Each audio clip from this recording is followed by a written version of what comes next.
हम वर्ण विचार पढ़े थे और वर्ण विचार हमने दो प्रकार से पढ़ा था, अर्थात वर्ण के दो प्रकार पढ़े थे, स्वर और व्यंजन। स्वरों का वर्गीकरण या स्वरों के प्रकार हमने पढ़े हैं कि स्वर, हिंदी में स्वरों की संख्या 11 होती है और स्वर वे होते हैं जो स्वतंत्र रूप से बोले जाते हैं। स्वर वे होते हैं जो स्वतंत्र उच्चारित होते हैं। स्वर कौन से होते हैं? जो स्वतंत्र रूप से बोले जाते हैं, अर्थात वे वर्ण जिनमें किसी वर्ण की सहायता नहीं ली जाती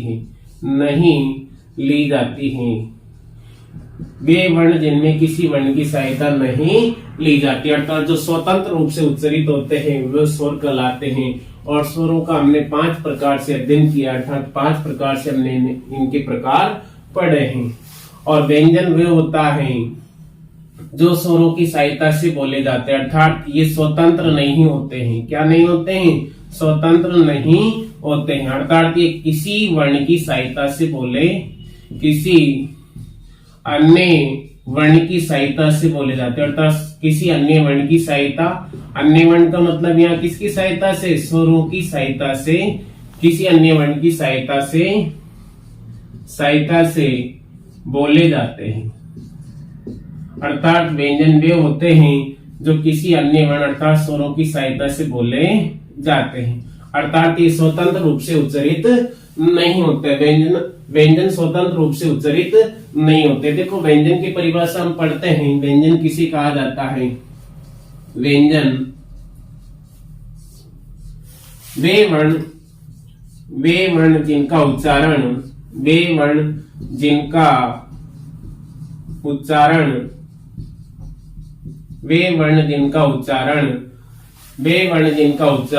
स्वतंत्र रूप से नहीं होता है, स्वतंत्र रूप से नहीं होता है,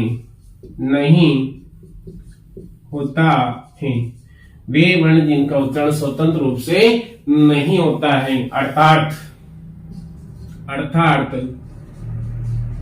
जो स्वरों की सहायता से बोले जाते, अर्थात जो स्वरों की सहायता से बोले जाते, जो स्वरों की सहायता से बोले जाते हैं,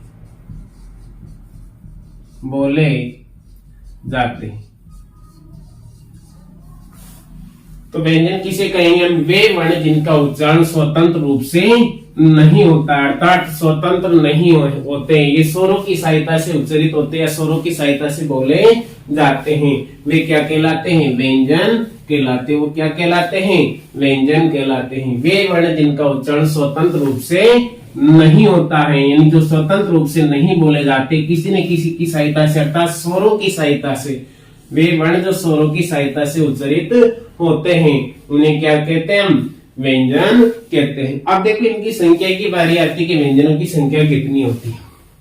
व्यंजनों की संख्या अर्थात इनकी संख्या जो है 33 होती है। जिस प्रकार से हमने हिंदी में स्वर पढ़े, इनकी संख्या 11 होती है और व्यंजनों की संख्या 33 होती है। कितनी होती है? 33। हमने छोटी कक्षाओं में पढ़ा है 36।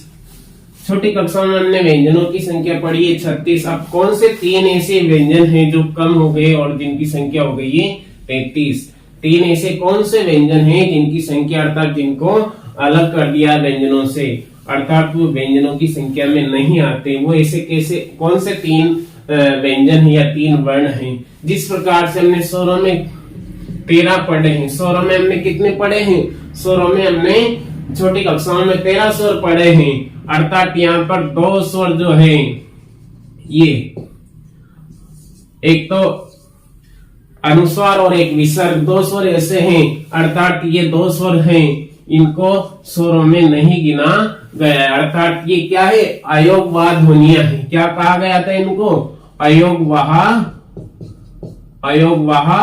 ध्वनियां। इस प्रकार से 13 में से 2 कम हो गए तो हमारी हिंदी में कितने स्वर हो गए? 11 स्वर हो गए। अर्थात इन 2 स्वरों को किसके साथ बोला जाता है? अर्थात इनको स्वरों के साथ बोला जाता है, स्वरों के साथ बोला जाता है। लेकिन ये स्वर नहीं है, स्वरों के साथ बोला जाता है, लेकिन ये क्या नहीं है? स्वर नहीं है, स्वरों के साथ बोला जाता है।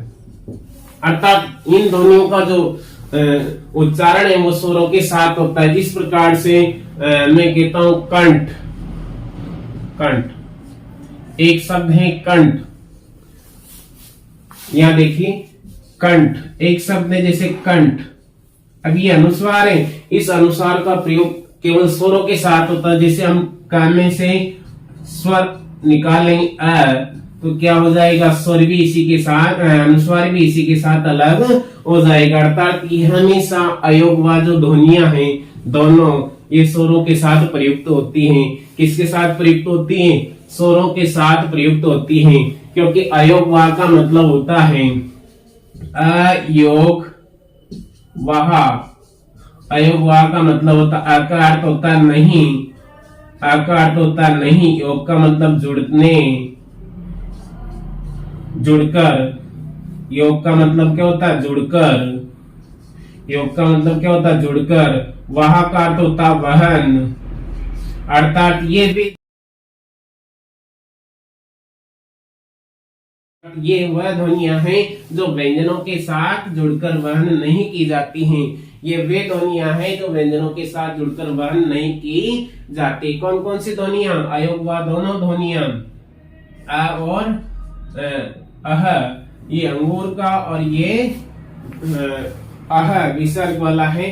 अर्थात ये दोनों ध्वनियां ऐसी हैं जो स्वरों के साथ जुड़कर ही प्रयुक्त होती हैं, लेकिन ये स्वरों की संख्या में नहीं गिनी जाती। हिंदी में केवल स्वर कितने होते हैं? 11 होते हैं। इसी प्रकार से व्यंजनों की संख्या हमने छोटी क्लासों में 36 पढ़ी है।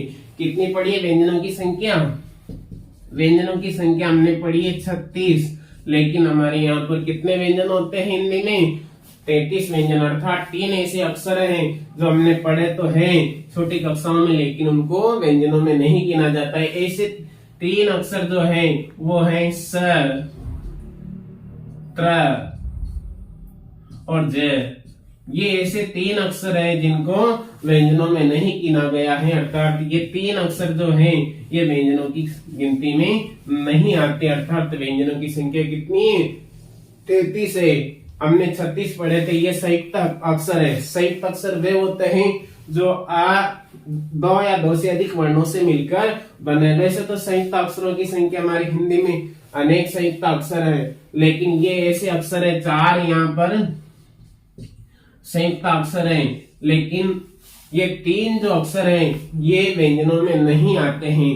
अर्थात ये 3 हम कम कर देंगे 36 में से, तो हमारे पास कितनी संख्या आ जाएगी? 3 अगर हम कम कर देंगे तो कितनी आ जाएगी? 33 व्यंजनों की संख्या होती है। अर्थात व्यंजनों की संख्या हिंदी में कितनी होती है? 33 होती है। व्यंजनों की संख्या कितनी होती है?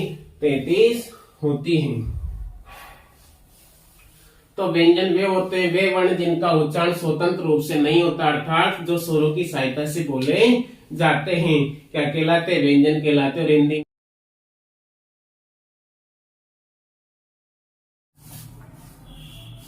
देखिए हम पढ़ रहे व्यंजन। व्यंजन तो व्यंजन किसे कहते हैं हम? व्यंजनों की संख्या कितनी है? 33। व्यंजन किसे कहेंगे हम? वे व्यंजनों की संख्या हिंदी में व्यंजनों की संख्या हिंदी में व्यंजनों की संख्या 33 होती है। कितनी होती है? 33 होती है। हिंदी में व्यंजनों की संख्या 33 होती है। अर्थात हमने छोटी क्लासों में, छोटी कक्षाओं में हमने कितनी पढ़ी है? 36 पढ़ी है, लेकिन 3 संयुक्त अक्षर स, त्र, ज, इन वर्णों को अलग कर दिया तो हमारे पास जो व्यंजनों की संख्या है वो निकल कर आती है 33। कितनी होती है? 33। अब 33 व्यंजनों को हम आगे पढ़ते हैं। 5 वर्ग हमारी हिंदी में होते हैं क, च, ट, त, प। और क, च, ट, त, प में सबसे पहला जो वर्ग है हमारे पास आता है क वर्ग। क वर्ग जो प्रथम अक्षर है वर्ग का, उसी अक्षर के नाम से उस वर्ग को जाना जाता है। उस नाम से उसे बोला जाता है। देखिए क, ख, ग, घ, और ड, ग। यहाँ पर एक बिंदी लगाई जाती है। इस बिंदी का मतलब क्या होता है? देखो, हर वर्ग से एक नया सवाल निकल कर आएगा। हर वर्ग से जो अब तक आपसे अनछुआ है, ऐसा सवाल निकल कर आएगा। ये बिंदी क्यों लगाई जाती है और किस वर्ण पर लगाई जाती है, देखिए हम बात करते हैं। सबसे पहले तो हम वर्णों को लिखते हैं। तो एक तो ये खांचा है, खाका है। देखो, इसे हम कहते हैं जो वर्ण के ऊपर लगाया जाता है, इसे तो क्या कहते हैं? हम शिरोरेखा कहते हैं। क्या कहते हैं? शिरोरेखा। क्या कहा जाता है इसे? शिरोरेखा। और ये जो है इसे हम कहते हैं खड़ी पाई। क्या कहते हैं? खड़ी पाई। खड़ी पाई। जो ऊपर किसी भी वर्ण के ऊपर जो आड़ी रेखा खींची जाती है उसे हम कहते हैं शिरोरेखा, और जो खड़ी रेखा होती है उसे हम खड़ी पाई के नाम से जानते हैं। जिस प्रकार से किसी भी शब्द पे हम लिख दें, जैसे कई है तो कई के ऊपर जो हमने आड़ी रेखा खींची है वो क्या है? शिरोरेखा है। और जो खड़ी है उसे हम खड़ी पाई कहते हैं। क्या कहते हैं? खड़ी पाई कहते हैं।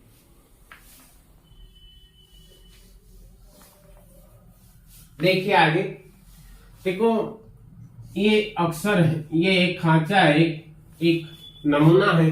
अब इसमें देखिए हम एक तो अनुस्वार जो लगाते हैं, एक बिंदी यहाँ लगाते हैं, एक किसी भी वर्ण के यहाँ लगाते हैं, और एक बिंदी हम यहाँ नीचे भी लगाते हैं, और एक बिंदी। इस प्रकार से 4 बिंदियां लगाई जाती है किसी भी अक्षर के। कितनी लगाई जाती है? कोई अक्षर है और इस अक्षर के एक तो ऊपर लगाई जाती है शिरोरेखा के ऊपर, एक अक्षर के या वर्ण के पीछे लगाई जाती है, एक नीचे लगाई जाती है और एक आगे लगाई जाती है। इसको देखिए आप सबसे पहले अनुस्वार।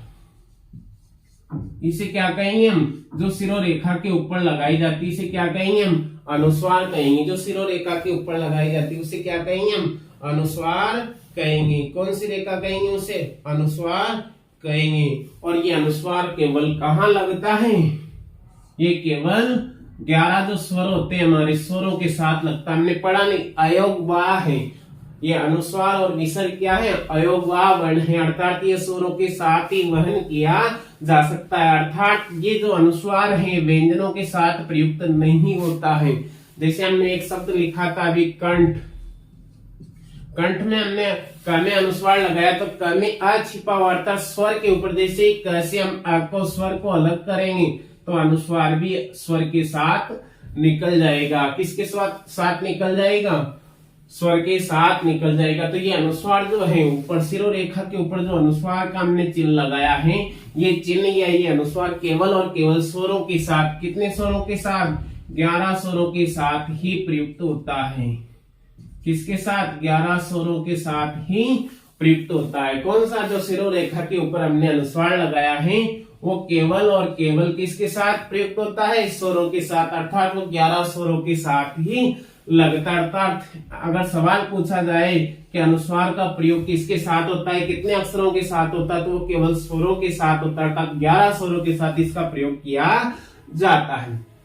दूसरी जो बिंदी है ये वर्ण के पीछे लगाई जाती है। ये वर्ण के पीछे लगाई जाती है। और ये जो बिंदी है, ये जो बिंदी है इसे कहा जाता है, ये पंचमाक्षर पर लगती है। किस पे लगती है? पंचमाक्षर। जो 5वां अक्षर है ना उस पर लगती है। इसे पंचमाक्षर बिंदु कहते हैं। क्या कहेंगे इसे? इसका नाम क्या है? पंचमाक्षर बिंदु। और ये केवल और केवल क वर्ग का जो 5वां वर्ण है, ये केवल क वर्ग के 5वें वर्ण पर प्रयुक्त की जाती है। क वर्ग का 5वां वर्ण, क वर्ग के 5वें वर्ण पर ही लगती। क वर्ग का पंचमाक्षर 5वां वर्ण कौन सा है? ग। इसी पर इसका प्रयोग किया जाता है। यानी इसको पंचमाक्षर बिंदु कहते हैं। क्या कहते हैं इसे? पंचमाक्षर बिंदु कहा जाता है। इसे पंचमाक्षर बिंदु कहा जाता है। और ये केवल क वर्ग के 5वें वर्ण पर ही लगती है। अर्थात अंग जो है इस पर ही इसका प्रयोग किया जाता है। ये वर्ण के नीचे लगाया जाता है और इसे कहते हैं ताड़नजात चिन्ह। क्या कहते हैं इसे? ताड़नजात चिन्ह। इसे क्या कहा जाएगा? ताड़न जात चिन्ह, या यूं भी कह दे इसका दूसरा नाम है उत्सित चिन्ह। क्या कहेंगे हम? उत्सित चिन्ह, उत्सित चिन्ह, या फेंका हुआ। इसे फेंका हुआ भी कह दे। जो नीचे, जो वर्ण के नीचे जो बिंदी लगाई जाती है उसे क्या कहेंगे हम? ताड़नजात चिन्ह या उत्सित चिन्ह भी कह सकते हैं, या फिर फेंका हुआ चिन्ह, फेंका हुआ चिन्ह, फेंका हुआ चिन्ह, फेंका हुआ चिन्ह भी इसे कह सकते हैं।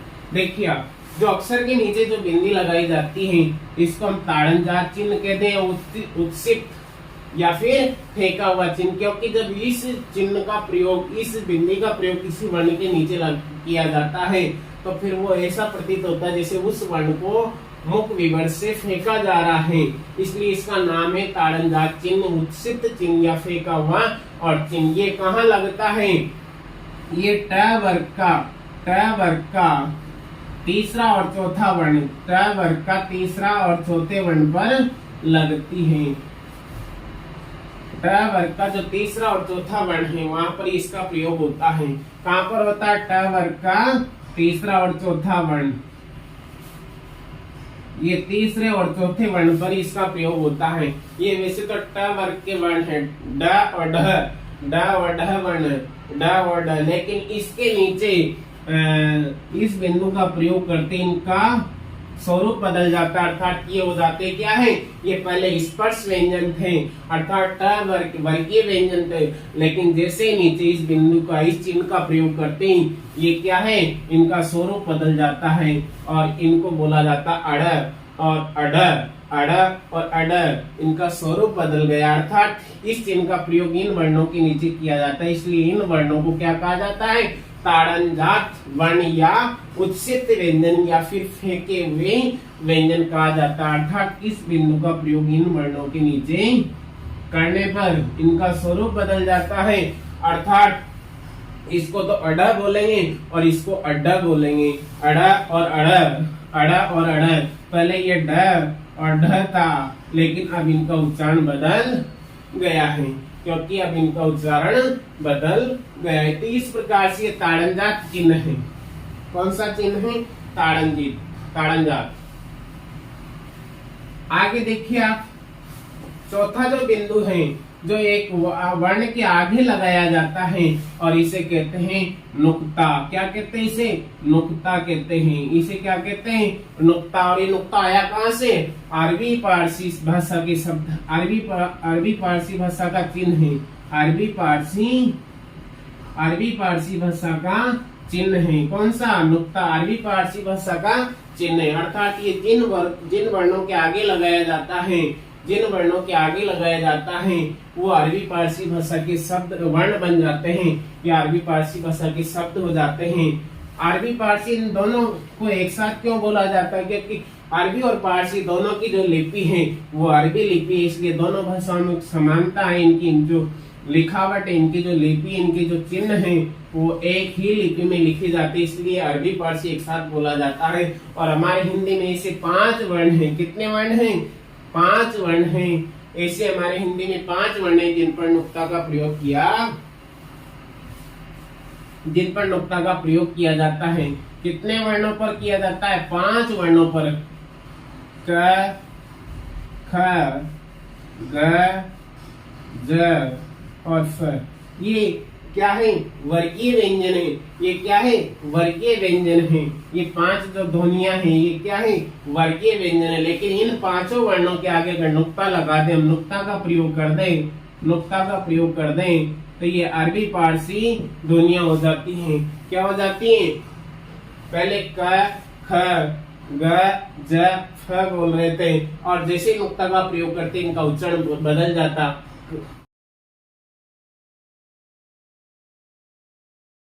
क, ख, ग, झ, फ। इस प्रकार से अरबी पारसी ध्वनियां हो जाती हैं। अर्थात इन वर्णों के आगे अगर इन 5 वर्णों के आगे ही नुक्ता का प्रयोग किया जाता है और ये अरबी पारसी की ध्वनियां या वर्ण हो जाते हैं।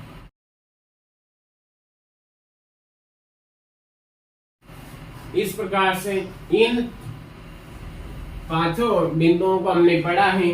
पांचों बिंदुओं को हमने पढ़ा, ये अनुस्वार है जो केवल स्वरों के साथ प्रयुक्त होता है। केवल किसके साथ प्रयुक्त होता है? स्वरों के साथ प्रयुक्त होता है। दूसरा पंचमाक्षर बिंदु केवल क वर्ग के पांचवें वर्ण पर लगता है। और नीचे वाला ताड़नदार चिन्ह उत्क्षिप्त चिन्ह है, फेंका हुआ चिन्ह है, केवल दो ध्वनियों के नीचे लगता है, अड़ और ढ। और तीसरा है नुक्ता, ये 5 ध्वनियों के साथ प्रयुक्त होता है। बहुत गहराई की बात है, बहुत अंशुय पहलू है बच्चों, जो आपको ध्यान रखने हैं। सामान्य सी बातें हैं जो अक्सर हम गलत स्थान पर इनका प्रयोग करते हैं। सामान्य सी चीजें हैं, लेकिन इनका प्रयोग अभी तक हम गलत स्थानों पर और गलत वर्णों के साथ करते आए थे, हमें ध्यान रखना है।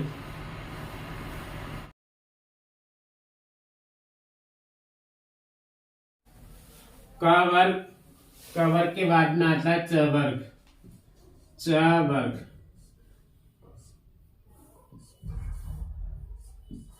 च वर्ग में 5 जो व्यंजन है, च, छ, ज, झ और ए। च, छ, ज, झ, ये। देखिए यहां पर भी क्या है, एक जो झ है इसको,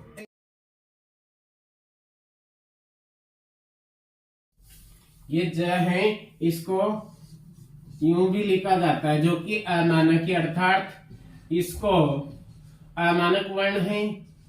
इसको साहित्य में, इसको व्याकरण में स्थान नहीं दिया गया है, अमानक वर्ण है। इसके बाद में आता है ट वर्ग। ट वर्ग में ट, ठ, ड, ढ, न। अब देखिए यहाँ पर हमने उत्सित जो चिन्ह पढ़ा था, अगर इन वर्णों के नीचे लगा दिया जाए तो ये ताड़नजात वर्ण अड और अड़ हो जाता है, अड़ और अड़ हो जाता है। इस प्रकार से ये क्या है, पहले तो स्पर्शीय व्यंजन है, स्पर्श व्यंजन, और इनके नीचे अगर ताड़नजात चिन्ह, इस चिन्ह का, इस बिंदु का प्रयोग कर दिया जाए तो ये ताड़नजात वर्ण हो जाते हैं। कि कौन से वर्ण हो जाते हैं? ताड़नजात।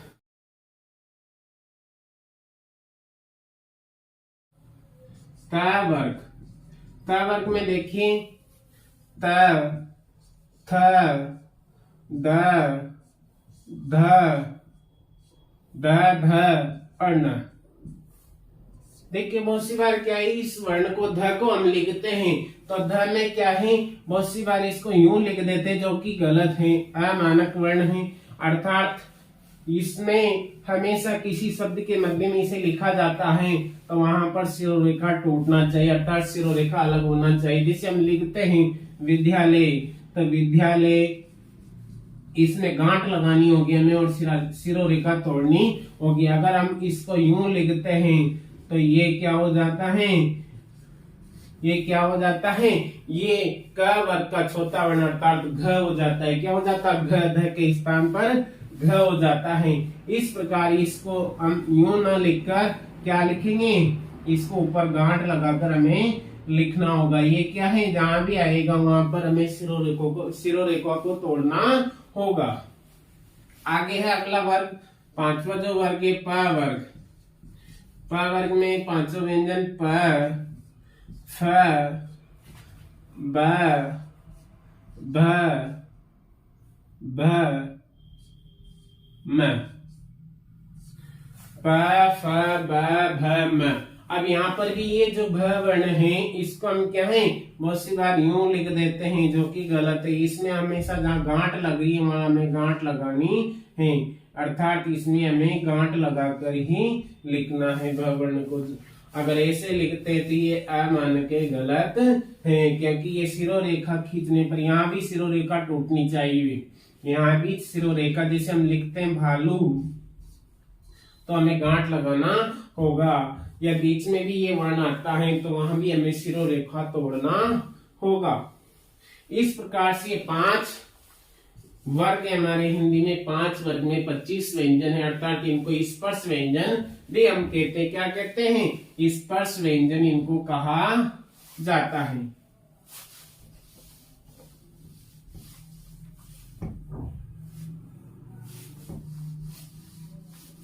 इनको हम क्या कहते हैं? स्पर्श व्यंजन, स्पर्शी व्यंजन कहते हैं। क्या कहते हैं? और इनकी संख्या कितनी होती है?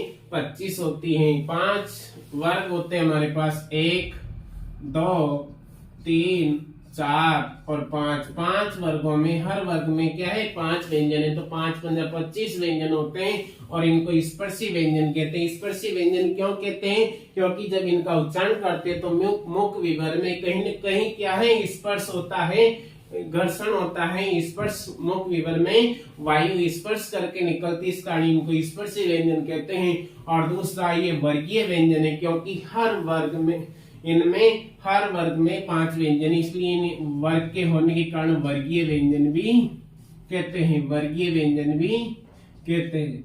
वर्गीय व्यंजन क्यों कहते हैं? क्योंकि वर्ग में होने के कारण इनको वर्गीय व्यंजन भी हम कहते हैं। वर्गीय व्यंजन भी इनको कहा जाता है, क्योंकि वर्ग में 5 व्यंजन होते हैं। क्योंकि वर्ग में कितने व्यंजन होते हैं? 5 व्यंजन होते हैं। आगे देखिए आप, इनके अलावा देखिए आगे, हर वर्ग में 1 2 3 4 और 5, इस प्रकार से। आगे देखिए, ये र ल व, ये र ल व। अब देखो ये वर्गीय व्यंजन तो है नहीं, इनको वर्गीय व्यंजन नहीं कह सकते हैं। क्यों नहीं कह सकते हैं? क्योंकि ये 5 नहीं है, संख्या में कितने नहीं है? 5 नहीं है। कितने नहीं है? 5 नहीं, इसलिए इनको क्या कहेंगे? हम अंतस्थ व्यंजन कहेंगे। क्या कहेंगे? अंतस्थ व्यंजन, ये कहलाते हैं अंतस्थ व्यंजन। ये र ल व, ये र ल व, ये अंतस्थ व्यंजन है। क्या है? अंतस्थ व्यंजन है। आगे देखिए, इनके अंतस्थ व्यंजनों की संख्या कितनी होती है? 4 होती है। इनकी संख्या कितनी होती है? 4, और 4 हमारे होते हैं उसमें व्यंजन। क्या होते हैं? उसमें व्यंजन। स स और ह, इनका उच्चारण एक समान होता है। इसे तालव्य स कहते हैं, ये मूर्धन्य से, और ये दंत्य स, और ये ह। इस प्रकार से इनको हम उसमें व्यंजन कहते हैं। उष्ण व्यंजन, उष्ण व्यंजन, इनकी संख्या भी कितनी होती है? 4 होती है। उसमें व्यंजनों की संख्या भी कितनी होती है? 4 होती है। उसमें व्यंजनों की संख्या भी कितनी होती है? 4 होती है। उसमें व्यंजनों की संख्या भी कितनी होती है? 4 होती है। इस प्रकार से ये 4 व्यंजन हैं जिनको हम उसमें व्यंजन के रूप में पढ़ते हैं। स से तालव्य स, और स मूर्धन्य स, और स दंत्य स, और ह। इस प्रकार से ये हमारे 4 उसमें व्यंजन। इस प्रकार से हमारे व्यंजनों की संख्या कितनी होगी? 25। तो हमारे कौन से हो गए? स्पर्श व्यंजन। स्पर्श व्यंजन या वर्गीय व्यंजनों की संख्या कितनी होगी? 25 प्लस 4 कितने कौन से हो गए? अंतस्थ व्यंजन, और 4 हो गए हमारे उसमें व्यंजन, बराबर कितनी संख्या होगी? 33 व्यंजन होगी। ये 33 व्यंजन हमने इस प्रकार से पढ़े। देखिए एक बात पर और गौर कीजिए, हम इसको क्या पढ़ते हैं? एक बहुत अच्छा सवाल है। इसको क्या हम पढ़ते हैं? क। क्या पढ़ते हैं? क। क से कबूतर, तो हमने छोटी कक्षाओं में पढ़ा है। क से कबूतर, क से कबूतर। और इसको क्या पढ़ते हैं हम? ख से खरगोश, ख से खरगोश। लेकिन यहाँ पर हमें क्या है? इन सब वर्गीय व्यंजनों के पीछे, सभी व्यंजनों, जितने भी 33 व्यंजन है, इन सब 33 व्यंजनों के पीछे क्या लगाना होगा? कार प्रत्यय लगाकर बोलना होगा। क्या लगाकर बोलना होगा? कार प्रत्यय। क्योंकि ये उस समय छोटी कक्षाओं में इन वर्णमाला को, इन व्यंजनों को याद करने के लिए, एक साचर्य स्थापित करने के लिए, क से कबूतर, ख से खरगोश, ग से गाय, घ से घड़ी, ऐसे उच्चारण करवाया जाता था साचर्य सहायता के लिए, साचर्य स्थापित करने के लिए। लेकिन अब हमें क्या लगाना है? कार प्रत्यय लगाना है। साचर्य, देखिए नया शब्द निकल कर आया, साचर्य। साचर्य एक विधि है, हमारे शिक्षण विद्या में आता है, जो मारिया मांटेसरी ने दी है। मारिया मांटेसरी ने इस विधि का प्रतिपादन किया। मांटेसरी ने साचर्य यानी छोटी अवस्था में, छोटी कक्षाओं में बच्चों को साचर्य, किसी खेल खेल में उन वर्णों को याद करवाना है। इसलिए ये साचर्य स्थापित करने के लिए कबूतर शब्द या खरगोश शब्द लगाया जाता था। लेकिन अब हमें क्या पढ़ना है? क से ककार, कैसे क्या हो जाएगा? ककार। ख से क्या हो जाएगा? खकार, ग से गगार, टैसे टकार, यसे यकार, रैसे रकार, लैसे लकार, अर्थात हमें कार प्रत्यय जोड़कर पढ़ना होगा। क्या जोड़कर पढ़ना होगा? कार प्रत्यय जोड़कर पढ़ना होगा।